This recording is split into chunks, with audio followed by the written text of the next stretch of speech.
Okay, welcome back everyone. Mr. Allen here. This is question 5 of our impossible quiz. This one's going to actually be a fairly simple, not so impossible question, just because I don't want to take too long to make it as big as it would need to be to get a little tougher. But I do want us to see the concept of how to use radio buttons. So just a reminder here, under project, if we go to impossible quiz for vid properties, or whatever the name of your project is, startup form, I've chosen form 5 so that when I run, it pops up immediately.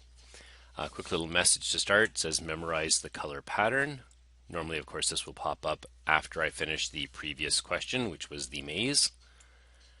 And I see, I saw a green, then a red, then an orange. If I choose green, red, orange in order and click submit, it tells me I got it, and of course pops up what will be the next question.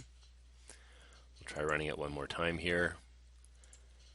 And yellow, red, green, yellow, red, green. Oh, I made a mistake. Oh, sorry. Try again. And then, of course, red, blue, yellow. Runs again. Red, blue, yellow. And got it. Move on to the next question.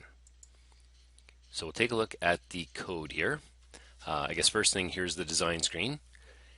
And essentially what we've got here is a panel first. Okay, so you sort of know that when you look at a radio button, or you probably have the idea at least that when you look at radio buttons, you notice that as I click on the yellow here or the green, the previous selection in this section disappears. So radio buttons are used exclusively when there's only one choice. Now in this case, of course, I want 3 different choices. I don't want any of these to affect any of these, but I want these to all work together and these to all work together. So in order to do that, I start by creating a pane. And if we go down here, or sorry, a panel, panel, drag and drop the panel sort of regularly here.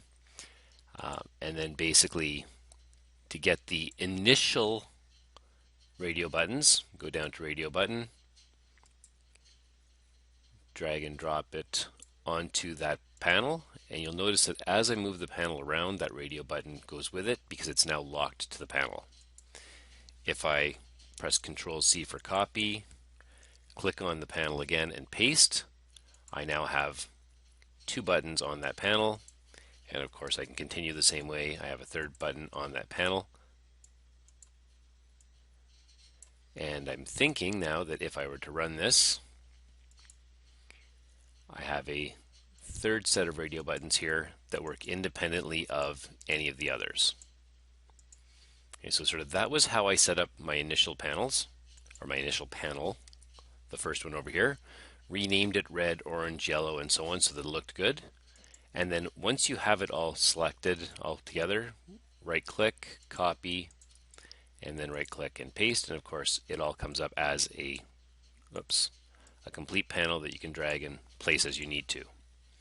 Now the one thing to note with this is, I don't know how well you can see it over here, but that is radio button 1, radio button 2, radio button 3, and so on. Typically it's probably a good idea to rename those, but because we had so many I didn't bother.